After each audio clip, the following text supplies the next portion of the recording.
വയനാട്ടിൽ നിങ്ങൾക്കറിയാം ഇന്നും തെരച്ചിൽ തുടരുമെന്നാണ് മനസ്സിലാക്കുന്നത്. ഉരുൾപൊട്ടൽ ദുരന്തത്തിൽ കാണാതായവർക്കുള്ള തെരച്ചിൽ വയനാട് ചൂരൽമലയിലും മുണ്ടക്കയിലും ഇന്നും തുടരും.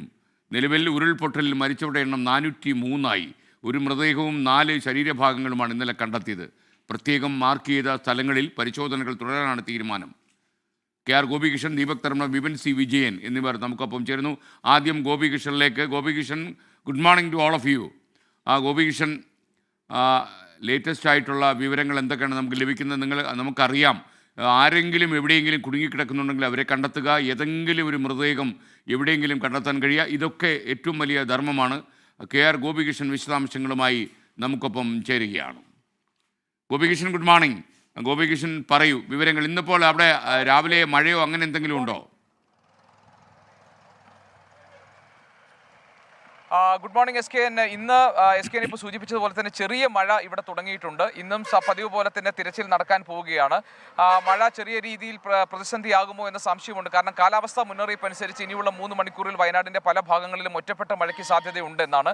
അങ്ങനെ ഒരു മഴ പെയ്യുന്നൊരു സാഹചര്യം ഉണ്ടായാൽ അവിടെ ഇപ്പോൾ കട്ടിയായി കിടക്കുന്ന മണ്ണിലൊക്കെ വീണ്ടും ചെളിയായി മാറുകയും അത് സ്വാഭാവികമായും ഈ ഇപ്പോൾ നടക്കുന്ന ദൗത്യത്തിന് ഒരു പ്രതിസന്ധി തീർക്കുകയും ചെയ്യും. നമുക്കറിയാം, ഇനിയിപ്പോൾ വളരെ ഊർജിതമായ തെരച്ചിലിലേക്ക് സൈന്യം കടന്നു കഴിഞ്ഞു. അതിൻ്റെ പ്രധാനപ്പെട്ട ഭാഗങ്ങൾ എന്ന് പറഞ്ഞത് യന്ത്രസാമഗ്രികൾ ഉപയോഗിച്ചിട്ടുള്ള തിരച്ചിലായിരുന്നു നടന്നിരുന്നെങ്കിൽ ഇന്നലെ മുതൽ സേനാംഗങ്ങൾ വീടുകളിൽ കയറി ഓരോ ഇടങ്ങളിൽ ഓരോ പ്രദേശങ്ങൾ തിരിച്ചുകൊണ്ടുള്ള തെരച്ചിലേക്ക് കടന്നു. അത് ഏറെക്കുറെ ശാസ്ത്രീയമായ രീതിയിലാണ് സൈന്യത്തിൻ്റെ ഇപ്പോഴത്തെ പരിശോധന. എല്ലാ മേഖലകളിലേക്കും പരിശോധന എത്തിക്കുക എന്നതാണ്. മാത്രമല്ല, മറ്റൊരു പ്രധാനപ്പെട്ട കാര്യം, ഇന്നലത്തേതുപോലെ തന്നെ ഇന്നും സൂചിപ്പാറ വെള്ളച്ചാട്ടത്തിന് താഴെയുള്ള സൺറൈസ് വാലിയിലുള്ള പരിശോധന നടക്കും. അവിടെ ഹെലികോപ്റ്ററിൽ ദൗത്യസംഘത്തെ എത്തിച്ചിട്ടുള്ള പരിശോധനകളാണ് നടന്നത്. ഇന്നും അതേപോലെ തന്നെ പരിശോധനകൾ നടക്കും. അതിലെ അവിടെയുള്ള പുഴയുടെ ഒരു ഭാഗത്ത് മറുഭാഗത്തേക്ക് ദൗത്യസംഘത്തിന് എത്താൻ കഴിഞ്ഞില്ല എന്ന് പറഞ്ഞിരുന്നു കഴിഞ്ഞ ദിവസങ്ങളിൽ. പക്ഷേ ആ മേഖലകളിലേക്കൊക്കെ തെരച്ചിൽ നടത്താനാണ് തീരുമാനം.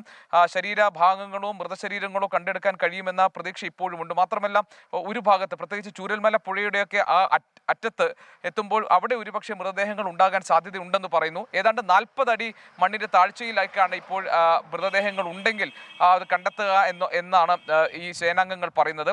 SK, നമുക്കറിയാം ഇതിന് ഈ തെരച്ചിൽ, ഇന്നത്തെ തെരച്ചിൽ ഏതാണ്ട് ഈ തെരച്ചിൽ എന്ന് പറയുന്നത് ഏതാണ്ട് ഒരു അവസാന ഘട്ടത്തിലേക്ക് എത്തിക്കൊണ്ടിരിക്കുന്നു. ഇന്നത്തെ തിരച്ചിൽ കഴിഞ്ഞാൽ നാളെ ഒരു ജനകീയ തിരച്ചിലായിരിക്കും ഉണ്ടാവുക. ദുരന്തത്തെ അതിജീവിച്ചവരെ എല്ലാം ഉൾപ്പെടുത്തി സൈന്യം തിരച്ചിൽ നടത്താൻ പോകുന്നു. അതായത് ജനകീയ തിരച്ചിൽ നാളെ ഉണ്ടാകുമെന്നാണ് റവന്യൂ മന്ത്രി K രാജൻ ഇന്നലെ 24-ന് അറിയിച്ചത്.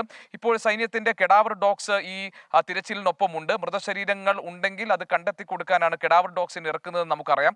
അതുകൊണ്ട് ഈ വീടുകളിൽ, മണ്ണ് മൂടിക്കിടക്കുന്ന വീടുകളിൽ സൈന്യം നടത്തുന്ന തിരച്ചിലിനൊപ്പം കെഡാവർ ഡോഗ്സിനെ കൂടി ഇറക്കിയിട്ടുള്ള പരിശോധനകളാണ് ഇപ്പോൾ നടക്കുന്നത്.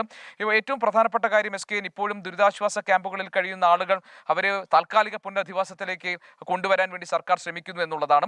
അവരോട് സർക്കാർ നൽകിയിരിക്കുന്ന ഉറപ്പ്, രേഖകൾ നഷ്ടപ്പെട്ട ആളുകൾക്ക് രേഖകളെല്ലാം പ്രളയകാലത്തേതുപോലെ തന്നെ ഒറ്റ കേന്ദ്രത്തിൽ നിന്ന് അവർക്ക് രേഖകൾ ലഭ്യമാക്കും. അതോടൊപ്പം തന്നെ മറ്റൊരു പ്രധാനപ്പെട്ട ആശങ്ക, ഈ ദുരന്തത്തിൽ വീട് നഷ്ടപ്പെട്ടവർ എന്ത് ചെയ്യും എന്നതാണ്. അതിൽ സർക്കാർ പറയുന്നത് വീട് നഷ്ടപ്പെട്ടവർ, അതായത് ദുരന്തത്തെ അതിജീവിക്കുകയും എന്നാൽ തിരികെ വീട്ടിൽ പോകാൻ കഴിയാതിരിക്കുന്ന, വീട് പൂർണ്ണമായി നഷ്ടപ്പെട്ടവർക്ക് അവരെ സംബന്ധിച്ച് അവരെ പുനരധിവസിപ്പിക്കും. ആദ്യം ചെയ്യാൻ പോകുന്നത് ഈ ഒഴിഞ്ഞുകിടക്കുന്ന റിസോർട്ടുകൾ, ഒഴിഞ്ഞുകിടക്കുന്ന കെട്ടിടങ്ങൾ ഇതൊക്കെ ഉണ്ടെങ്കിൽ സർക്കാർ അത് ഏറ്റെടുക്കുകയും അവിടെ അല്ലെങ്കിൽ വാടക വീടുകൾ ഉണ്ടെങ്കിൽ വാടക വീടുകൾ ഇവർക്ക് നൽകുകയും അതിന് വാടക സർക്കാർ നൽകും എന്നുമാണ് അറിയിച്ചിരിക്കുന്നത്. പ്രധാനപ്പെട്ട ഒരു കാര്യം, ഇവിടെ നുണപ്രചാരണം നടക്കുന്നു ക്യാമ്പുകൾ കേന്ദ്രീകരിച്ച് എന്ന് റവന്യൂ മന്ത്രി കഴിഞ്ഞ ദിവസം പറഞ്ഞു. അതായത് വീട് നഷ്ടപ്പെട്ടവർക്ക് വീടിൻ്റെ അവരെ സർക്കാർ വേണ്ട രീതിയിൽ പരിഗണിക്കില്ല എന്നൊക്കെയുള്ള നുണപ്രചാരണം നടക്കുന്നുണ്ട്. ഈ ദുരന്തത്തിൻ്റെ കഷ്ടതകൾ അനുഭവിക്കുന്ന, അതായത് ദുരന്തത്തിൽ ജീവൻ നഷ്ടപ്പെട്ടവരുടെ കുടുംബങ്ങൾക്ക് മാത്രമല്ല, അവരുടെ ബന്ധുക്കൾക്ക് മാത്രമല്ല, ഇതിൽ കഷ്ടതകൾ അനുഭവിക്കുന്ന ആളുകളുടെ കാര്യത്തിൽ, അതായത് തിരിച്ച് വാസയോഗ്യമല്ലാത്ത വീടുകളിലേക്ക് പോകേണ്ടി വരുന്നവർക്കൊക്കെ സർക്കാരിൻ്റെ പിന്തുണയുണ്ടാകും. അവർക്ക് വേണ്ട അവരെയും ഈ പുനരധിവാസത്തിൻ്റെ ഭാഗമായി അവരെയും കൂടെ ഉൾപ്പെടുത്തിക്കൊണ്ടായിരിക്കും പുനരധിവാസത്തെക്കുറിച്ചുള്ള അടുത്ത നടപടികളിലേക്ക് കടക്കുക എന്നതാണ്. SK, ഇവിടെ നമുക്കറിയാം ഉറ്റവരും ഉടയവരും ഒക്കെ നഷ്ടപ്പെട്ട അനാഥരാക്കപ്പെട്ട ജനങ്ങളാണുള്ളത്. അതിൽ ഇപ്പോൾ കഴിഞ്ഞ ദിവസം ആരോഗ്യമന്ത്രി പറഞ്ഞത് രക്ഷിതാക്കൾ നഷ്ടപ്പെട്ട കുട്ടികളെ ദത്തെടുക്കാൻ താല്പര്യമുണ്ടെന്ന് അറിയിച്ചുകൊണ്ട് ധാരാളം അന്വേഷണങ്ങൾ ഇവിടെ വരുന്നുണ്ടെന്നാണ്. അതിൽ സർക്കാർ എടുക്കുന്ന തീരുമാനം, സാധാരണ നിലയിൽ കുട്ടികൾക്ക് രക്ഷിതാക്കൾ നഷ്ടപ്പെട്ട അത്തരം കേസുകൾ വയനാട്ടിൽ കുറവാണ് എന്നാണ് ആരോഗ്യമന്ത്രി കഴിഞ്ഞ ദിവസം പറഞ്ഞത്. അങ്ങനത്തെ കുട്ടികളെ അവരുടെ ബന്ധുക്കൾക്ക്, അവർക്ക് ബന്ധുക്കളുണ്ട്, ആ ബന്ധുക്കളുടെ സംരക്ഷണയിലേക്ക് വിട്ടുകൊടുക്കും എന്നാണ്. ഏതായാലും ഇങ്ങനെ പലതരത്തിലുള്ള സഹായ വാഗ്ദാനങ്ങൾ വയനാട്ടിലേക്ക് എത്തുന്നുണ്ട്.